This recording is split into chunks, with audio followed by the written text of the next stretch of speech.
చీకటి లంక అనే ఊరిలో గత నెల రోజుల నుంచి దాదాపు 10 మంది దాకా కనిపించడం లేదు. కొంతమంది హత్య చేయబడ్డారు. సాయంత్రం 7 గంటలకు అందరూ బయటికి వచ్చేవారే కాదు. నిశ్శబ్దంగా, భయంకరంగా ఉండేది. ఆ నిర్మానుషమైన రాత్రి లోకేష్ అనే వ్యక్తి ఇంటికి వెళ్తుండగా అతన్ని వెనకల్నే వెంబడించి చంపేశాడు.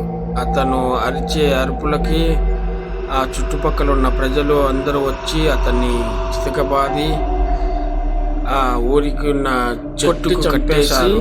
ఆ తర్వాత ఆ శవాన్ని తీసుకెళ్లి అతను ఉండే ఊరి చివర కొండపైన అతని ఇంట్లోనే అతని శవాన్ని తీసుకెళ్లి అతని ఇంట్లోనే పొయ్యి తోగి అక్కడే పూజలు చేసి ఊరికి మంచి జరగాలని, ఇంకా అక్కడికి ఎవరు వెళ్ళకూడదని నిషేధించారు. ఇంకా